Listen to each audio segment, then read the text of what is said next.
It is Wednesday night. It is 7 p.m. It is time for Let's Make It.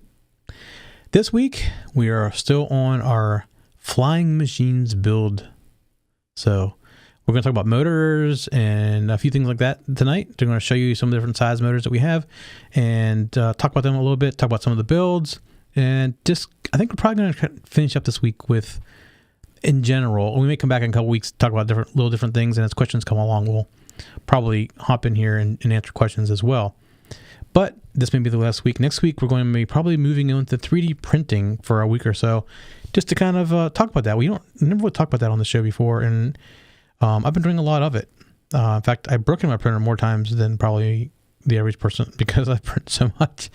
And I fixed it. So, I mean, they're very easy to work on, and they're very fun to work on. They're a little slower than what I would like. I would like to be able to speed them up. I'd love to speed stuff up, but they're still very interesting. I've been making a lot of parts with 3D printers. So we're going to talk about the whole process, how a 3D printer actually works, and just the basics of it. We'll show you 3D printer. We'll show you how we print things, how we can draw things. We've been using Adobe Autodesk Inventor to do our drawings and everything. And we're getting better at it. Still not great at it, but better. And we'll talk about some of that, how we get things out of it into AutoCAD, for example. I'm starting to use it for more things than just 3D printing. So it's very interesting. I have the lower end version of it, so I can't do a lot of the advanced sheet metal type work. But I'd love to be able to go to that way because, so many things I make are made out of sheet metal. And I'd love to be able to get that in there. It's just so expensive. I haven't been able to justify spending the cost for it. So that's all coming up in next week. We're going to start on 3D printing. And this week we have our first episode of the Electronics 101 segment as well. Now, when we started the show, you probably saw that our sponsor, Ziobi.com, is still with us and going great. In fact, they told me last week, I can remember they gave me some numbers around the sales and the numbers of people. And they were pretty impressed the fact that we had people we had actually go and check things out. So and buy some things as well. So I don't know what all was purchased, but they said they were impressed with the numbers so far. So and again, they're still adding things to the inventory. They pretty much wiped everything out and started from scratch because they had almost a little bit of everything in there before. And they're now really, really focused. And the word they were trying to tell me was it's curated. So I tried to say that a couple weeks ago, and I couldn't remember the name or what they said about it. It's curated. So very specific things, and they are using our show as part of the guide of that. So we have some things we want to work with, and I'm actually going to bring up something today. I want to see if you guys are interested in looking at another CPU called a Riot board. So we'll talk about that in a little bit as well. But first, let's get onto our segment here on the motors and everything. And after that, we'll do our other segment on the Electronics 101, and then we'll come back and talk about some future things and ideas I need some opinions on.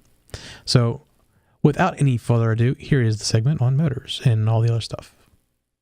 Okay, in this segment, I want to do a little bit about motors and this will go for any kind of motor, for at least for an aircraft. I'm a little confused about some of the motors for cars, but in general, this is for quadcopters. Some of these same motors can be used for airplanes too. So, but basically, a motor there's brush and brushless. I'm early on, I've used the brushless ones, which come with 3 pins, and it's basically the different windings that are in the motor. And you see this one has three wires too, right there. And they come in different sizes. So you can see these are similarly sized. But let me just say, from personal experience, the quality is nowhere near equal. This motor, which I don't even know the manufacturer, it doesn't even say on who manufactured it, which came off of Amazon, was like $6. And it works fine. And actually, I'm going to recommend you do that for your first Guage if you build one, because you're going to crash a lot. And you don't want to put on more expensive motors till you get past the crashing part. So this motor was, like I said, about $6. This is 1,000 kV, which if you remember the video from before, 1,000 kV is 1,000 revolutions per volt per minute. So if you're using an 11.1 volt battery, it'd be about 11,100 revolutions per minute on that kind of battery. And this is a 980. And these are outrunners. So you see the outside spins, not the inside, which is how most of these motors work. The bottom part's fixed and screwed on, and then this whole outside piece spins. Because the coils are on the inside, and the batteries, the magnets that are are on the inside or on the outside ring that spins. So this is built much better. I mean, if you can tell by looking at it, it's only 20 revolutions per minute slower, which if you remember if you watched the video from before, if you haven't, go watch it. It explains the numbers. That's not actually 20 is nothing, so it's not going to really make much difference. Now, as far as weight goes, I would say they're pretty equal. This may be a little bit more, but look how much better built this one is. I mean, it's machined, it's balanced, it's really nice. I mean, again, these are more expensive. These are closer to the $20 range, and this is from T-Motor. And these were some no-name brand off of Amazon. But this worked. As you're learning to fly, these are great because they're cheap. And this one, I don't know if you can tell, it doesn't turn because it crashed. So, let me see if I can try turning it. Let me find the labels you can see. If I push hard enough, it'll turn, but it won't spin. But it's really tight. So that's what happens when you crash. So you don't want to go and ruin one of these expensive motors. So that's really, and then these are pretty good sized motors. And typically the lower the number you go, the bigger the motor gets because you got more windings in it and stuff like that. This is a smaller one I'm still working on. And let's see if you can compare the motors. You can see how much different the motors are in size there. And this is a 2300 kV motor. So the bigger number means smaller motor because that just means it spins faster. And it spins faster, it's less mass, and it takes smaller blades and stuff like that. That's what you can see right there. The difference in size. And these are, let's see where to get these from. Ready-made quads, maybe? Ready to Fly quads is where I got those from. And they're actually nice motors. So I'm hoping I don't crash it very, very much because they're not overly expensive. Actually, they're pretty cheap compared to these particular ones because they're so much smaller, I guess. But they're not as, cost less as what these are. I actually couldn't find anything like that I liked on Amazon to try to save. But I'm getting pretty good at flying quads. So I don't think I'm going to crash this one. This one's actually designed for racing, so it may actually crash. Who knows? But it's the difference in the motors. So I just want to kind of show you some of the difference in the motors that are out there. And like I said, if you're building your own, start with the ones from Amazon because they are cheap, but you're eventually going to want to upgrade to the nicer ones like this because they just fly better. Everything flies better, and I'm not going to hurt these if I crash either. It feels like it's built really well, but there is a cost difference in between these, and adds up over time. So that's a quick one on the motors. Okay, so that pretty much covers what I want to cover, at least initially here, with things that fly. That's what I'm going to say. I don't. Some people are upset because I said I don't mention tricopters, and yes, they're valid. There's plenty of tricopters around. I see them all the time on the internet. Quadcopters, hexacopters, octocopters, whatever. Anything that flies, a multi-rotor. Let's call it this way. Let's say a multi-rotor. That'd be safe, right? Because it's multi-rotor.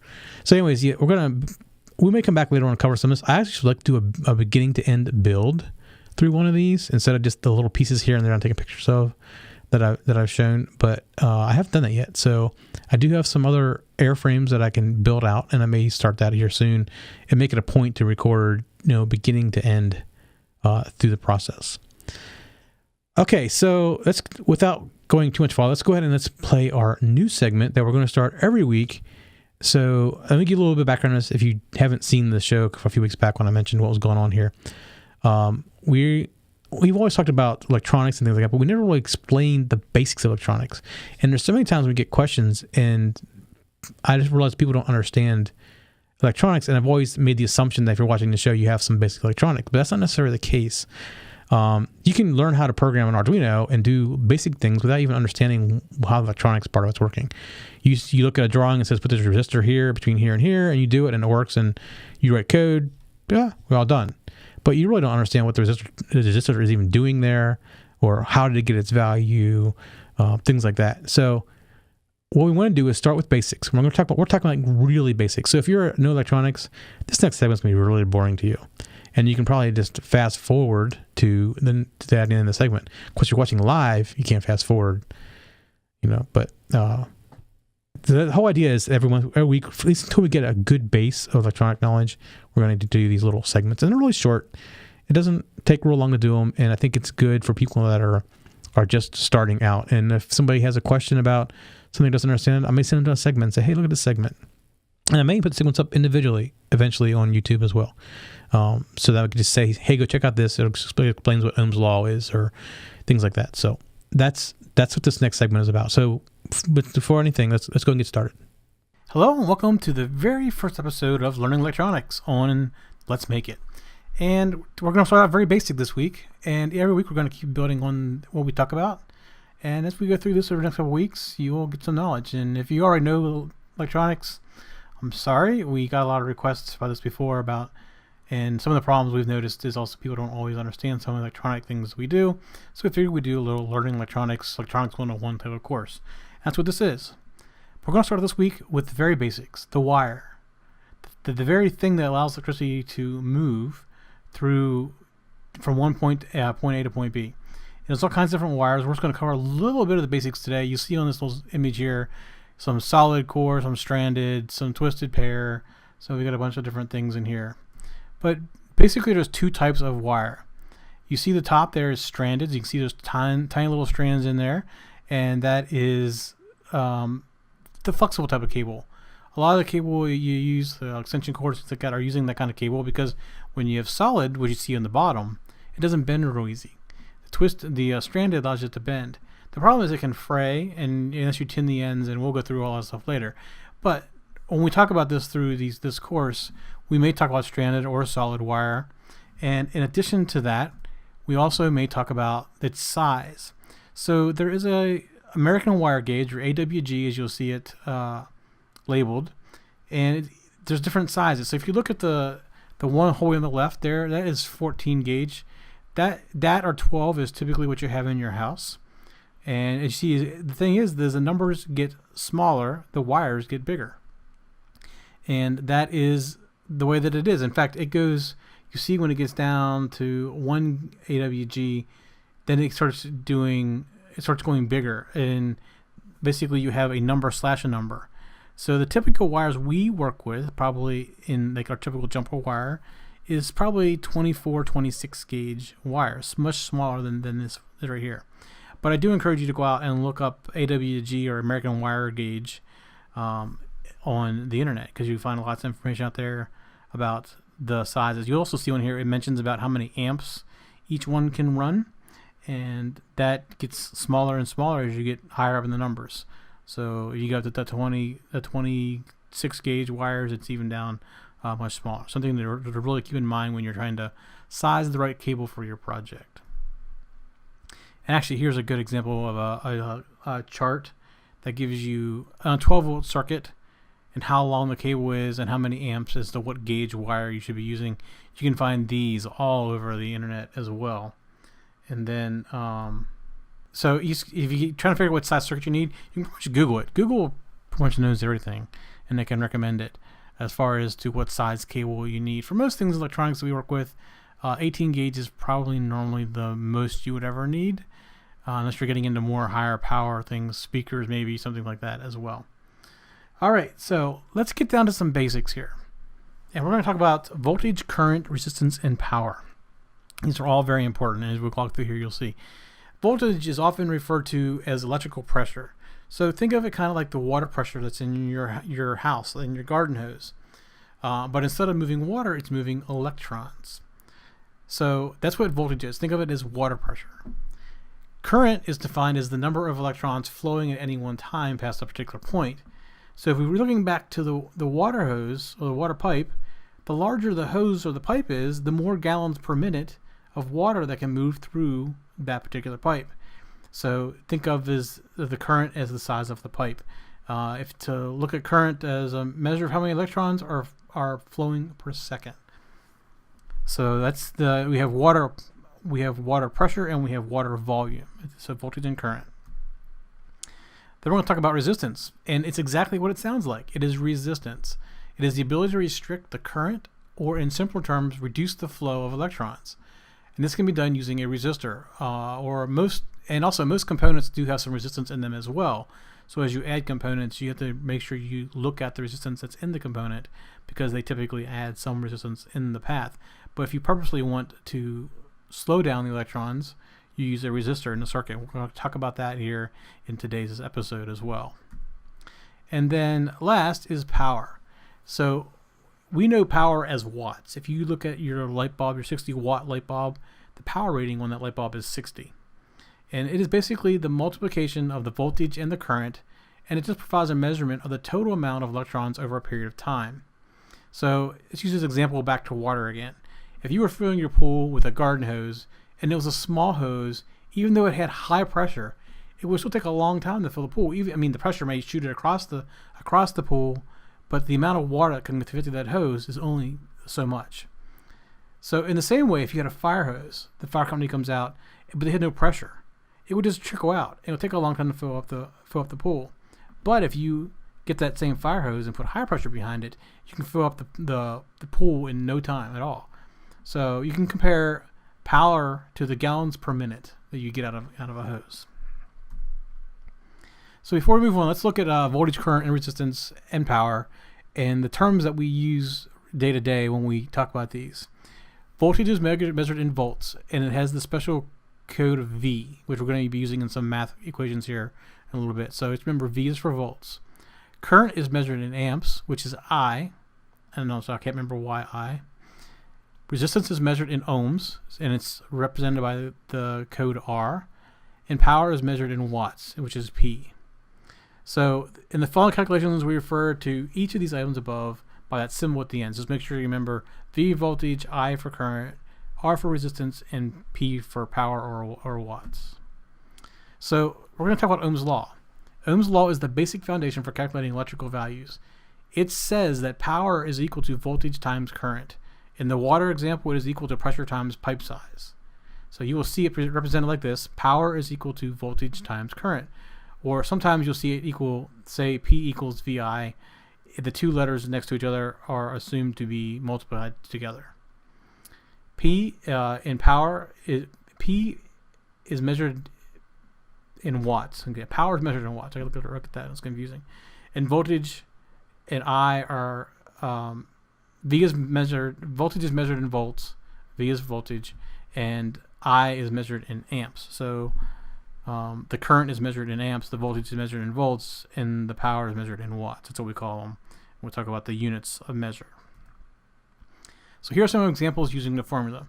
So you have 12 volts at 5 amps. That equals 60 watts. You can also have 120 volts at half an amp, or 0.5 amps, and that equals 60 watts. So they equal the same number of electrons that are flowing. It's just one has a lot more pressure than the other one does, so it just equals out like that. So we talked about this before, the size of something.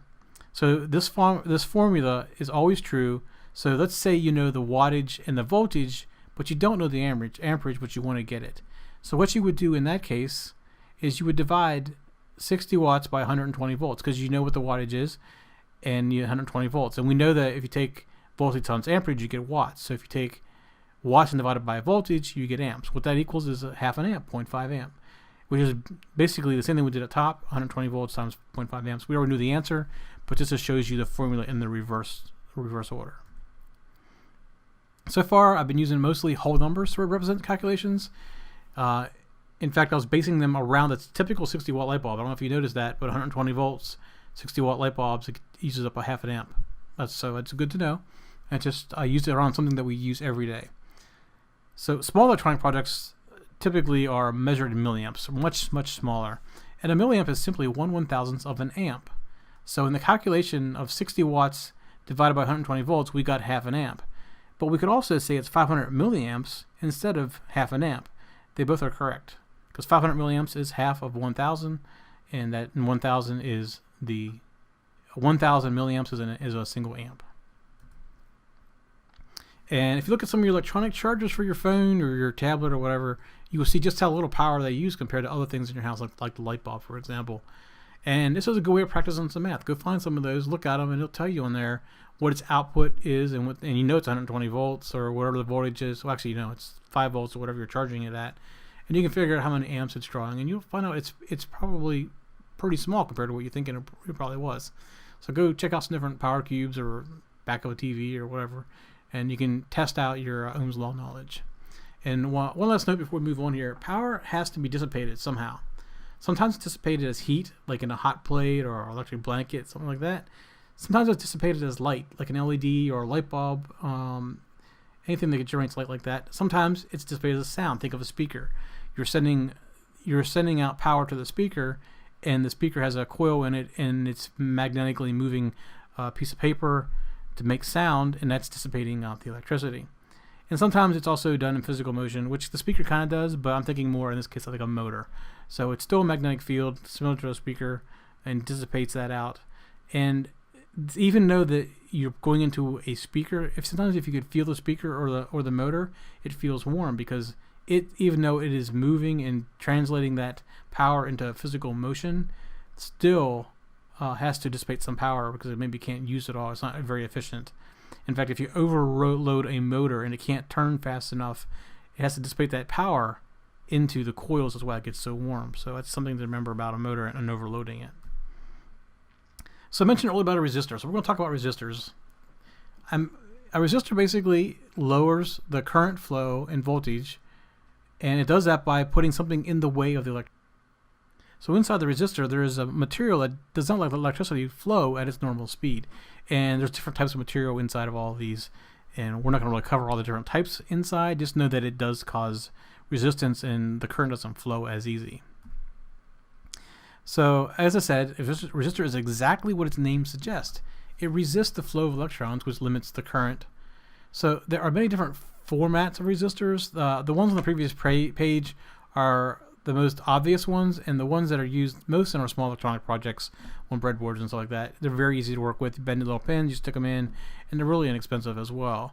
But they can be really small and surface mounted as well. I don't have any pictures of the surface mounts. I probably should have gotten some of those. But if you watch some of our other shows, you'll see on the boards that I make, I use a lot of surface mount resistors. And it's just a smaller format of the same thing. So each resistor has a number of values that are very important. And the first one is the amount of resistance that the resistor can provide, and is expressed in ohms. We mentioned before about power is expressed in ohms, and power is expressed in watts. Resistance is expressed in ohms, and basically the larger the resistance number, the more resistance that the resistor has. So if you have a 1K ohm resistor, it's going to have less resistance than a 5K ohm resistor. And the next number that we need to know about a resistor is the amount of power dissipation they can handle. Most common are an eighth or a quarter watt. Most electronic things we use are eighth or a quarter watt because we're using such low voltage and stuff like that. But they can be as high as 2 watts. In fact, if you get above 2 watts or 3 watts, they actually call them power resistors, and they're designed for high power applications. So you've seen some of them around as well, but we're only going to cover the smaller ones in this course. And the last number is a tolerance, and this basically is how accurate the ohm rating is. So you can get them at 1% tolerance, 2% tolerance, 5% tolerance. So if you get a 100K resistor with 1% tolerance, it could be 99K or 101K. If you get it with 5% tolerance, it could be 95K or 105K. So just because all that is how accurate and what the tolerance level was when they tested the resistor. So we know what the numbers are, but how can you tell by looking at the resistor what the values are? And it's actually not difficult. Every resistor has a color code on it, and I'm sure you've seen these codes before, and you may or may not know what they were for. But they are basically done in 4 or 5 bands, and reading from left to right, the first digit is the most significant number, and the second digit is the second most significant digit. And then there's a multiplier. So and then there's also a tolerance band around this side there. So if you look over to the right there, you'll see what value the first digit is. And if you look at the second digit, you'll see what value it is. And then if you look at the third color there, what is its multiplied amount. So you can kind of figure that out. And the last band there is tolerance, and there's only 2 colors for tolerance. Actually, there's 3. There's another band because there was 1% too. But you see down there, this particular one is a gold, which is 5% tolerance. So that's how you figure out the values. So what is the value of this resistor? I'll give you a couple more seconds to take a look at it.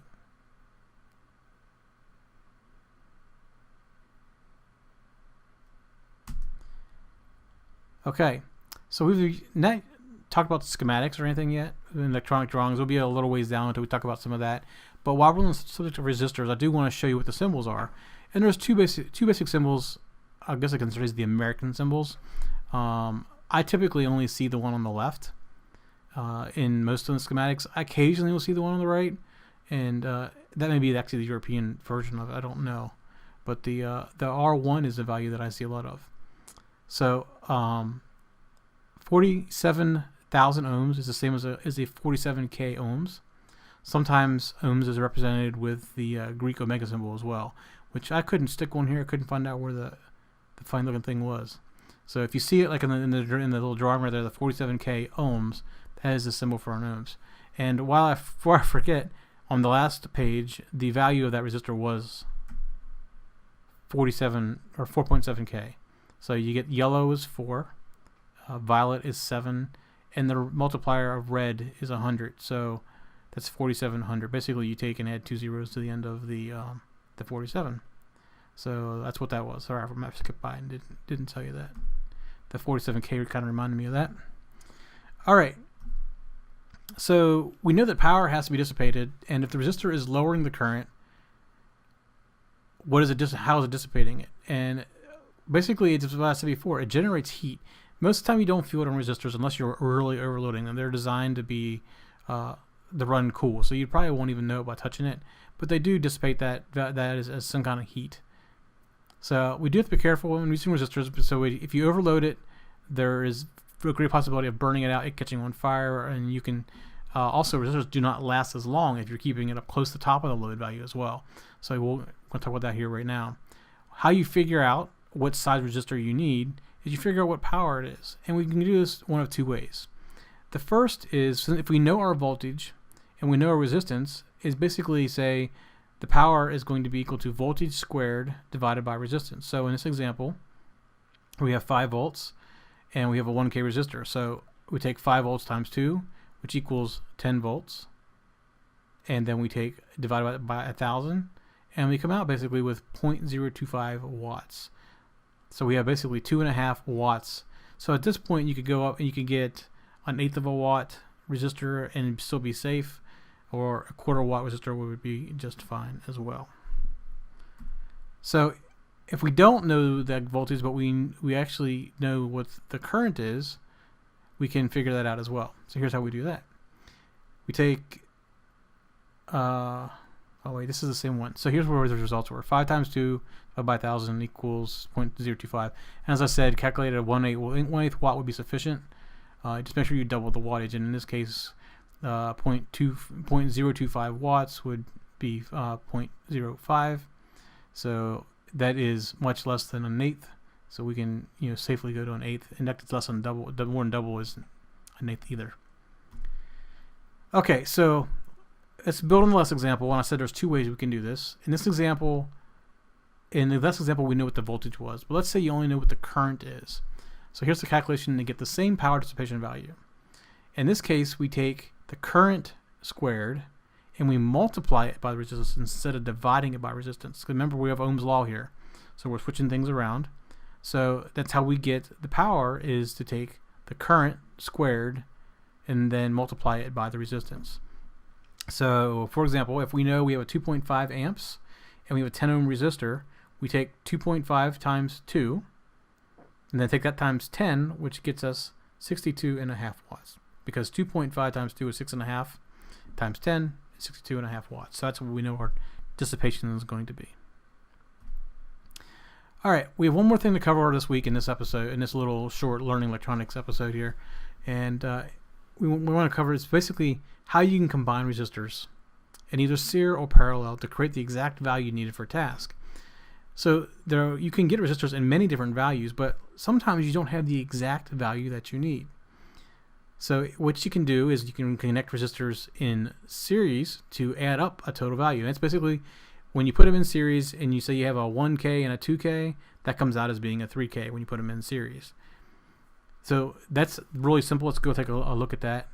And right there you can see the example that you add up R1, R2, the whole way down however many you have in a row, and that equals your total resistance.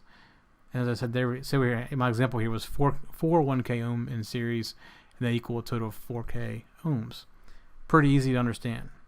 However, if you put them in parallel, it makes it a lot more complicated. So each additional resistor added will basically half the resistance.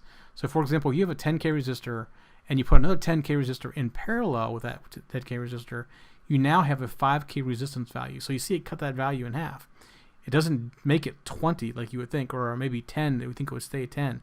It does not. It drops it in half. And if you have 2 more resistors, so your total of 4 10K resistors, you will actually have 2.5K ohms. So you see it keeps dropping down the more you add. So confused, I understand, and I always have to go figure this out every time I have to do this, because it's one of those things I don't do it enough to keep it in my head straight. But here's a real simple way of doing it if you have the same value. If you're trying to reach a particular value, here's what you can do as long as you all have the same values. It's a really quick way of doing it. Basically, take 1 and divide it by the resistance value. So in our case, we're talking about 10Ks. So that comes out to be 0.0001. And you multiply that number by the number of resistors. So let's say I have 5. So 5 times 0.001 is 0.005. And then I take 1 and divide it by that value to flip it back around again. And that equals 20K. So basically, I have 5 resistors, 5 10K resistors, and I get 20K out of them, the total. So you would think I would get 50, but I'm not. I'm getting 20K out of it. So let's take a look at it in a different way. This is actually the formula or the equation to generate it. And in the case that they're the same, it's easier just to multiply it. But if you have different sizes, this is the only way you can do it. You take 1 divided by the size of each resistor, and then you add all those up, and then you take 1 and divide it by that total that you added up. So it's doing basically the same thing as my multiply by 5, but I don't have 5 equal values. You have to add them up individually. So you can see that it gets very, very confusing and complicated.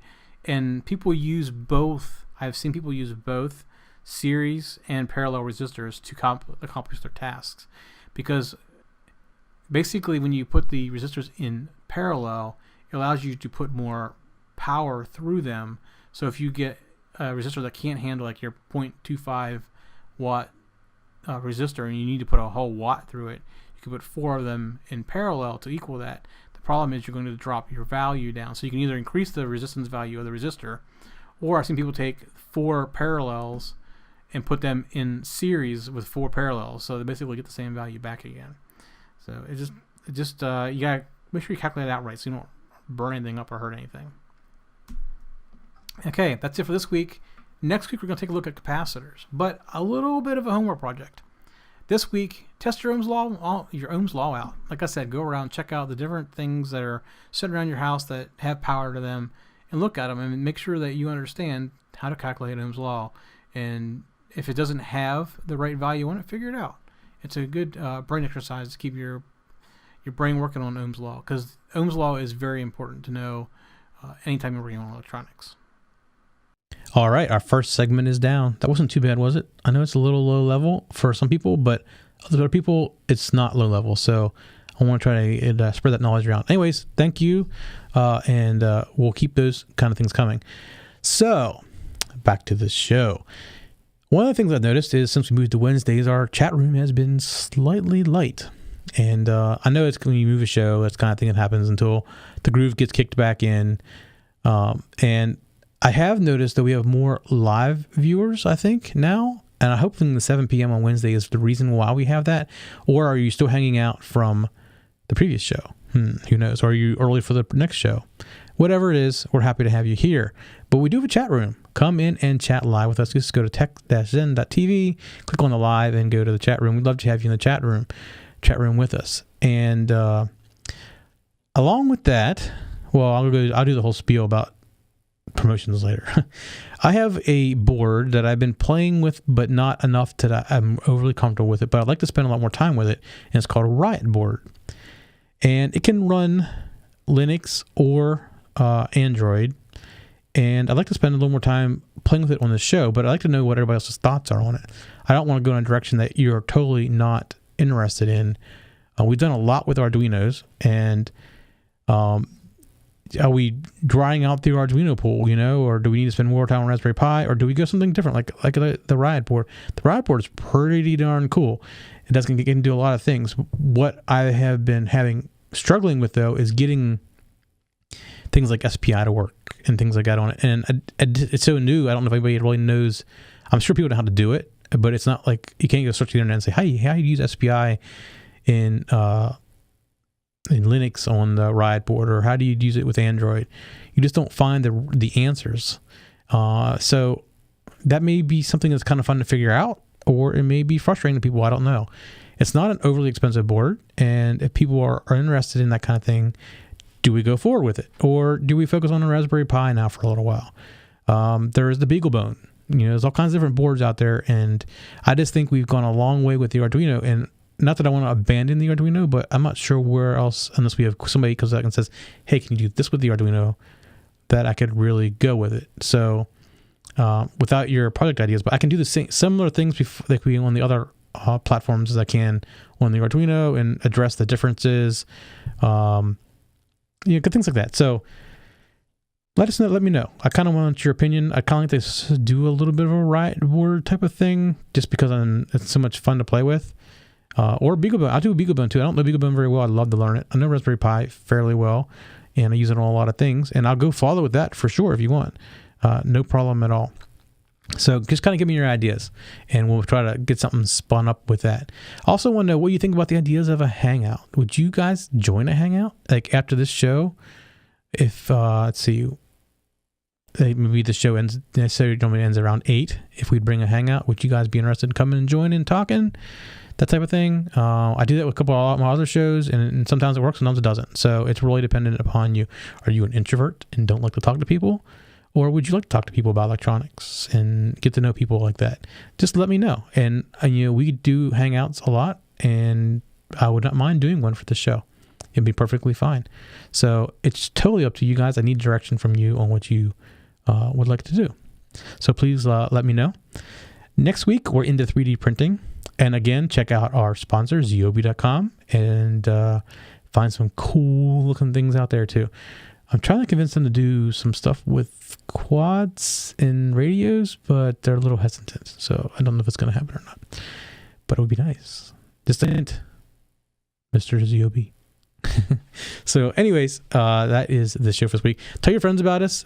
We would love to pump up our YouTube. Love to pump it up. It's okay, but I mean, we do so much volume and off of Roku and our downloads, and I love the same representation on YouTube as I do on those two, because I think we can get a lot of stuff out of YouTube, So tell your friends, go out to YouTube, click the like, subscribe. If you're not subscribed, please subscribe. That definitely lets us know that people are actually interested in seeing it on YouTube. At this point, we're only at a little over 1,000 or close to 2,000 maybe, and is it really somewhere we gotta focus our time on, or should we not just do it there? Should we just keep it on downloads? I'd love to keep the YouTube going, because our downloads are doing awesome. I think we can do the same thing on YouTube. I really do. So I need your help with that. But if you are not watching on YouTube, or you're watching us live, if you're watching us live, you're not in the chat room, unless you're one or two people, which I don't think you are. So come join us in the chat room. Go to tech-zen.tv and click on live, and you can watch us live right there, and you can join the chat room and chat with us as well. If you are watching us some other way, but not automatic, what you can do, two things. You can sign up or subscribe in YouTube, which you'll get notified when we do new shows, or you can find us in any of the podcast directories. We're pretty much everywhere. If you have a Roku, we have a Roku app. You can watch us on your big screen TV. You can watch us live. You can watch the old shows. miss an episode, you can watch it back on the Roku. We'd love to have you do it that way as well. That is becoming very, very popular, and we love that. So yes, definitely spread the word. Tell your friends. You got friends, right? You have to have friends. Do they do electronics? Do you like electronics? Do you go to school with the people that do electronics? Maybe you're learning electronics in school. Spread the word. Tell everybody about us. Whether it's on YouTube or it's through the podcast or the Roku or whatever, just spread the word. That's how it helps us get found. That is our number one way of growing this show. And it's grown nicely. Even with our little hiatus there at the end of last year, we kept all that, seemed like, and it's coming back up again. So definitely appreciate everybody's loyalty in that point of view as well. All right, well, everybody, we'll see you next Wednesday at 7 p.m. For show notes for this show, contacts, and more, go to the techzen.tv website where you can get show notes for all of our shows. We love to hear from our viewers and listeners. We have an email, a Twitter, and a phone number where you can contact us for each show. For details, visit the techzen.tv website and get the show details. You can also make a video and upload it somewhere like YouTube or Vimeo and then just send us a link. You never know, you may see your video in a future show. You can get all of our shows delivered automatically to your favorite device by going to your favorite podcast website like iTunes and subscribing. Each of our shows also has a YouTube channel you can subscribe to get regular updates.